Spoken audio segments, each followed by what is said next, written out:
गायत्री,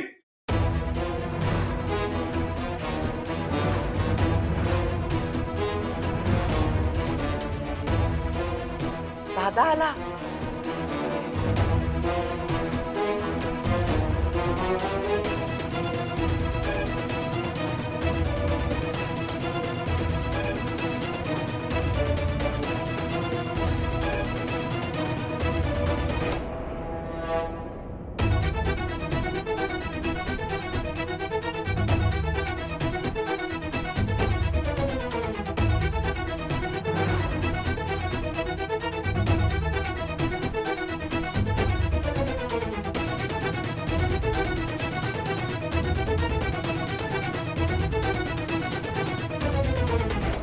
अरे दादा, बस बस, काही बोलायची गरज नाहीये.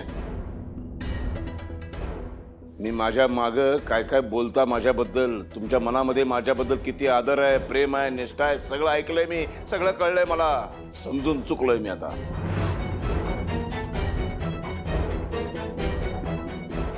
आणि ही घरातली सगळ्यात घाबरट, नाजूक साजूक मुलगी, काय दिवे लावलीस तू बाहेर जाऊन? शेण खाऊन आलीस की नाही? आणि काय रे मुक्ता आणि सारंग, तुम्ही हिची बाजू घेता, तुम्हाला लाज नाही वाटत? खूप मोठा विश्वासघात केलाय तुम्ही दोघांनी माझा. हिचं पाप दडवून ठेवलंय तुम्ही.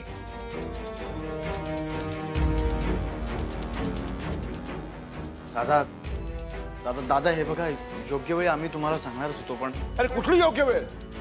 योग्य वेळ कुठली?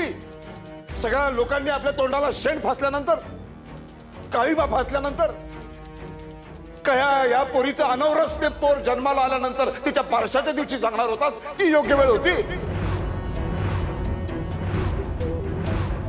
दादा सांगायला येळ लागला ते मायामुळंच. म्हणजे आम्हाला वाटलं की एकदा ऋषी सापडल्यावर सगळ्यांना विश्वासात घेऊन सांगून टाकूया. आम्ही मागा एकदा सांगायचा प्रयत्न पण केला होता, पण तेव्हा मोठ्यानी मंगळागौरीचा विषय काढला आणि लई आनंदात होते, म्हणून मग राहून गेलं. पण खरंच आम्ही नंतर मंगळागौरी नंतर सांगायचा विचार केला होता. आजच आम्ही सांगणार होतो दादा, खरंच. तुझ्यासारखी मुलगी माझ्याशी खोटं कसं काय बोलू शकते ग? दादा ज्या क्षणी हिच्याबद्दल तुला समजलं त्या क्षणी तू मला सांगायला होतस ना, ती योग्य वेळ होती ना. आवाज चुकलंच. म्हणजे हे म्हणतच होते की आपण लगेच सांगूयात, पण मला वाटलं की. पण तू तुझी अक्कल चालवलीस, दीड दमडीची गावाकडची अक्कल.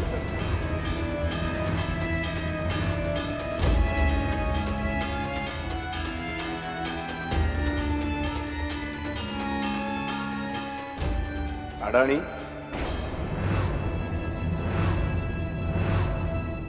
या पोरीने जी चूक केली ना त्यात तुम्ही सगळेजण जबाबदार आहात. कोणालाही आता माफी नाही, कोणालाच नाही. सगळ्यांनी चूक केली, मी पण चूक केली. मी चूक कोणती केली माहितीये? तुम्हाला सगळ्यांना स्वातंत्र्य दिलं, उडण्याचं बळ दिलं, तुमच्या पंखांमधली ताकद आजमावण्याचं बळ दिलं तुम्हाला. मला वाटलं होतं उडाल, तुमचे स्वप्न साकार कराल, नगरकर कुटुंबाचं नाव कराल, पण नाही. पंख नाही फुटले तुम्हाला ना, शिंग फुटली, शिंग.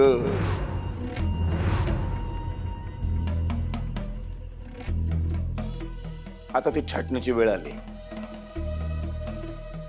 आणि काय गे वैजयंती, ही तुझी लाडकी सून मुक्ता, नको तेवढे लाड केलेस ना हिचे? हवं तेवढं स्वातंत्र्य दिलंस? काय दिवे ओवाळले बघ तिने, काय करून ठेवलंय बघ. आणि काय रे माधवी आणि भाऊ, स्वतःची एक मुलगी नाही सांभाळतायत तुम्हाला? साधे संस्कार नाही करतायत त्याच्यावरती. शेण खाऊन आली, लक्ष कुठे होतं तुमचं? भले तुम्हाला धराचा धंदा नाही सांभाळतायत, व्यवहारामध्ये तुमचं ज्ञान नाहीये, मला कळू शकतं, मी समजू शकतो. स्वतःची मुलगी नाही सांभाळू शकत. आई बाप म्हणून निकम्मे आहात तुम्ही, निकम्मे आहात. अरे तुमच्यापेक्षा हे बरे, दत्ता, अंबिका आणि हा युवराज. निदान त्यांनी असले घाणेरडे प्रकार तरी केले नाहीत रे. नगरकरांचं नाव राखलं त्यांनी. ए पडू दे तिला, पडू दे. कोणी हात आधार नाही त्याचा तिला. पडू दे, सोड तिला, सोड. शेण खायला एकटी गेली होती की नाही? मग चक्कर येऊन पडल्यानंतर एकटीनंच उभं राहायचं.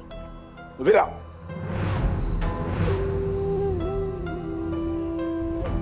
मुक्ता बाजूला, बाजूला, बाजूला रे. उभी राहा, एकटी उभी राहा, एकटी उभी राहा.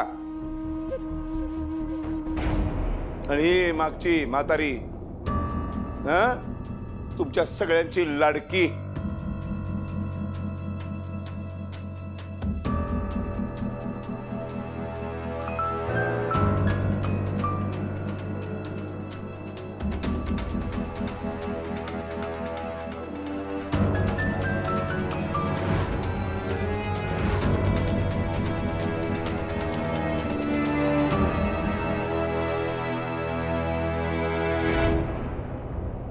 या प्रकरणामध्ये तुझा काही दोष नाहीये ना. तू या पोरीला पाठीशी घातलंस ना तिला फूस लावलीस.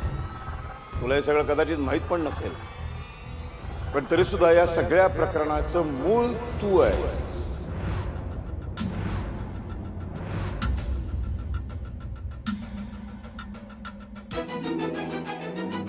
शेवटी तुझं नासकं किडकं रक्त तिच्या धमन्यांमध्ये वाहतंय. अहो काहीही काय बोलताय तुम्ही?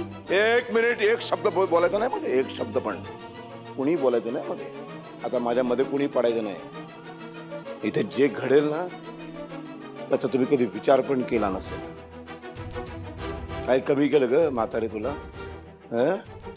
प्रेमाने जवळ केलं मी तुला. सगळे गुन्हे तुझे माफ केले मी. माझ्या बापाला नादाला लावलंस तू.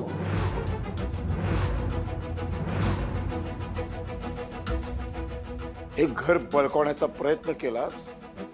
माझ्या आईचा जीव घेतलास तू. हे सगळं होऊन सुद्धा तुला माफ केलं मी. त्या खोलीमध्ये डांबून ठेवलं होतं ना तेच योग्य होतं. उगाच बाहेर काढलं मी तुला. विसरून गेलो मी. सापाला टोपलीतनं कधीही बाहेर काढायचं नसतं. साप आहे तो, शेवटी डसणारच. डसलीस तू.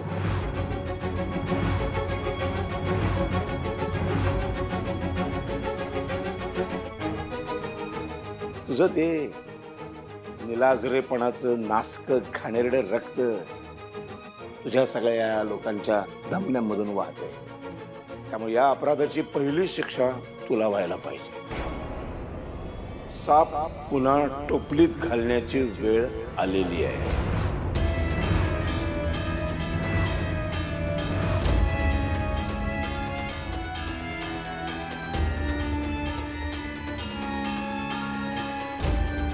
आणि मी देणार तुला स्वतःच्या हाताने शिक्षा.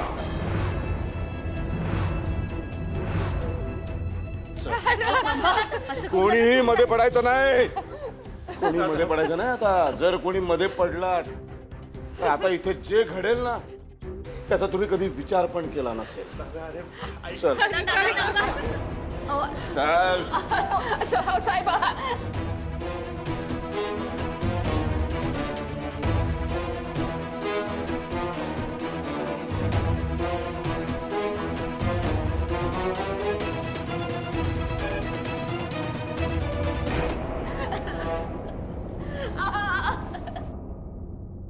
ये थेरडे, इथे गप पडून राहायचं आता. कळलं की नाही? तुझ्या सडक्या रक्ताच्या जी जी माणसं आहेत की नाही त्यांची आता कशी वाट लावतो बघ मी. रावसाहेब मला काय सजा द्यायची ती दे. तर त्या पोरीला नग तर असतील. अरे आई तरी माझं पाया पडते. तू मला अक्कल शिकवायची नाही. मला वाटेल तसं वागेन मी. मी मालक आहे. नशीब समज तुझं की तुला फासावर नाही लटकवली, जन्मठेप देतोय. इथनं बाहेर पडायचं नाही. आता अख्खं आयुष्य पुढचं हिथं सडत राहायचं.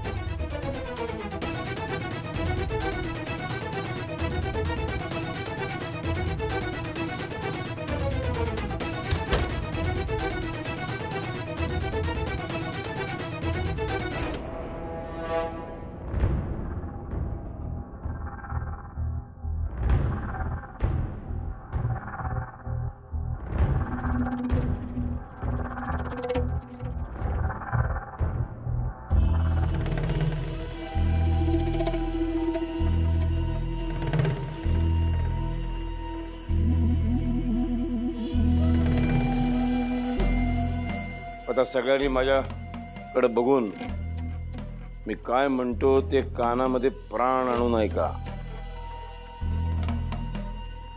यापुढे या घरामध्ये माझा शब्द शेवटचा असेल. मी म्हणेन तसंच वागलं पाहिजे, तसंच बोललं पाहिजे. यापुढे माझ्या परवानगीच्या शिवाय जर कुठल्या या घरातल्या बाईने उंबरठा ओलांडला, जर कोणी या घराची शिस्त मोडली, नियम मोडला, तर या थिरडीपेक्षाही भयानक अवस्था करून टाकेन. आता जरा या अतिशय कर्तृत्ववान अशा गायत्री देवीकडे बघूया.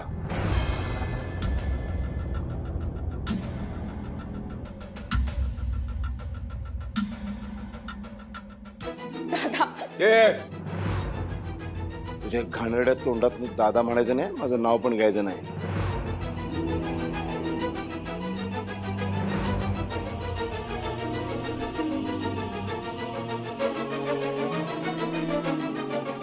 सगळ्या घराण्याची आबरू रस्त्यावर आणलीस ग तू. नाव धुळीला मिळवलंस तू. शरम नाही वाटली तुला हे सगळं करताना? तुला शिक्षा मिळालीच पाहिजे. आता या चुकीला माफी नाही. दादा, पण ती चुकली असली ना तरी तिचं ऋषीचं एकमेकांवर लई प्रेम आहे. अरे कसला मुलगा तो घाणेरडा?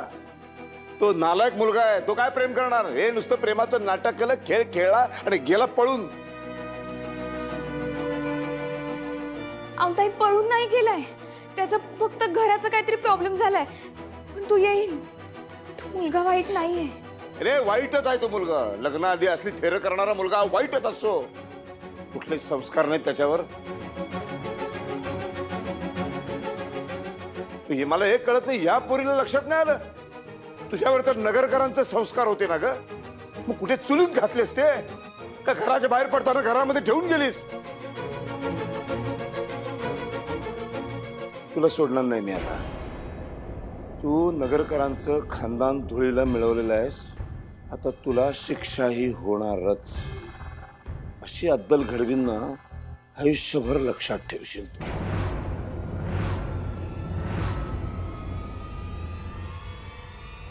युवराज, काठी आण.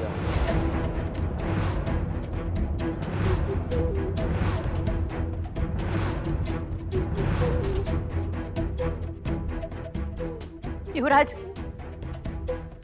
नाही, युवराज नाही. युवराजला शिक्षा व्हायला पाहिजे असं वाटतंय का तुम्हाला? दादा, तुम्ही एकदा तिची अवस्था बघा. तुम्ही असं नका करू. हालत आता बघशील तू. हालत मी करेन तेव्हा. दादा दादा मला काय वाटतं एकदा. हे गपरे, तू तर मला काही समजावूच नकोस. तो अधिकार गमावलायस तू. युवराज, काठी आण. दादा प्लीज.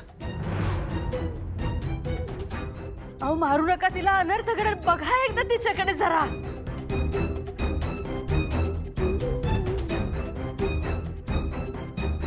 युवराज नको.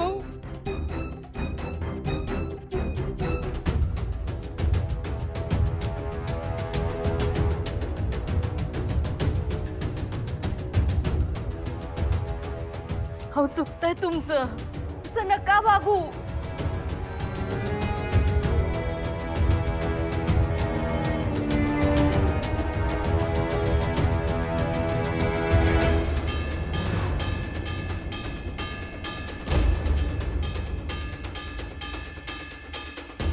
दादा, दादा प्लीज नको.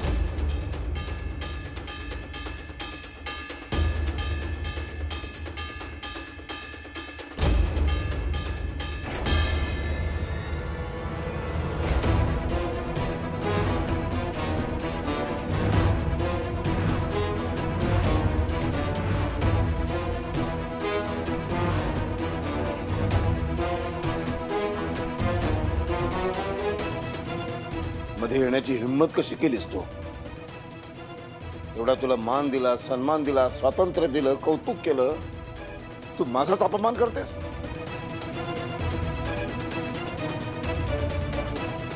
माझा गैरफायदा घेतेस तू? कुठलाही फायदा घेत नाहीये, तुमचा अपमान करते.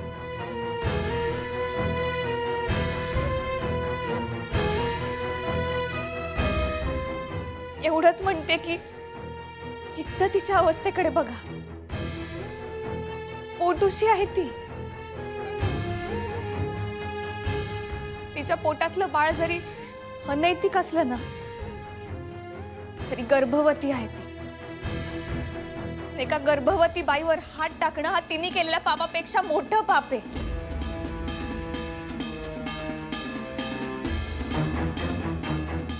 हे पाप मी तुम्हाला करू देणार नाही.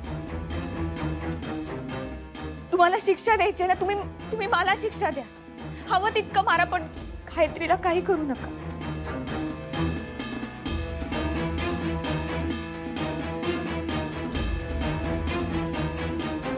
हात जोडते.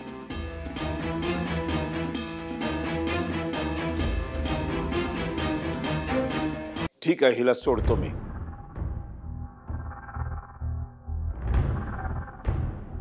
पण हिच्या पोटातलं मूल या घरामध्ये येता कामा नये.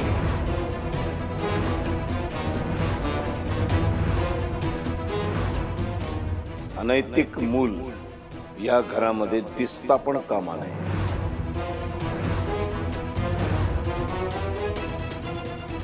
आणि हिच्या पाठीशी जे कोणी उभे राहिले आहेत सगळेजण, त्या सगळ्यांची ही जबाबदारी आहे.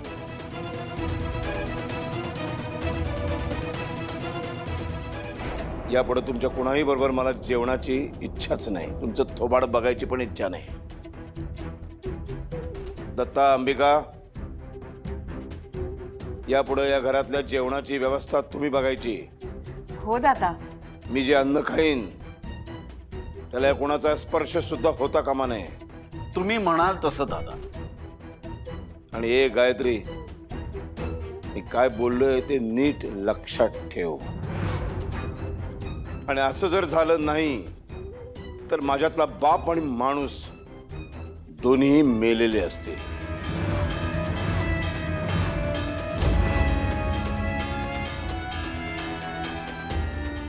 दादा, अहो,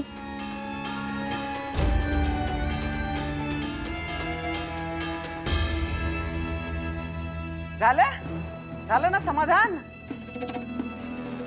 फिटली ना हौस? आता तरी निकाल लावायची वेळ आलीये. लवकरात लवकर ह्या पापाचा निकाल लागला पाहिजे. गायत्री,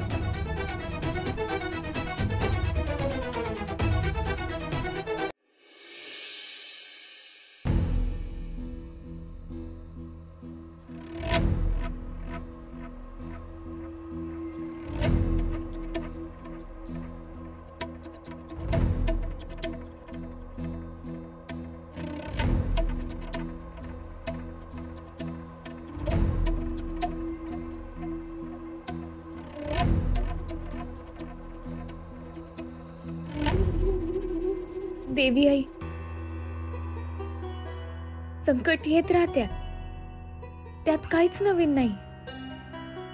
पण फक्त यातून मार्ग काढायची शक्ती दे. मी लढन, माझ्या माणसांसाठी भांडण, पण तू अशीच माझ्या पाठीशी राहा. प्रत्येक संकटातून, वादळातून मी माझ्या माणसांना बाहेर काढन, पण ती शक्ती तू मला दे. खचून जाऊ देऊ नको. पण तरी सुद्धा या सगळ्या प्रकरणाचं मूळ तू आहेस. शेवटी तुझं नासकं किडकं रक्त तिच्या धमन्यांमध्ये वाहत. स्वतःची एक मुलगी नाही सांभाळतायत तुम्हाला? साधे संस्कार नाही करतायत तिच्यावरती? शेण खाऊन आली, लक्ष कुठे होतं तुमचं? आई बाप म्हणून निकम्मे आहात तुम्ही, निकम्मे आहात. आई, काय करायचा विचार करतेस? काही नाही, माझी तर अक्कलच बंद पडली. असं वाटतंय कुठेतरी जाऊन जीव द्यावा.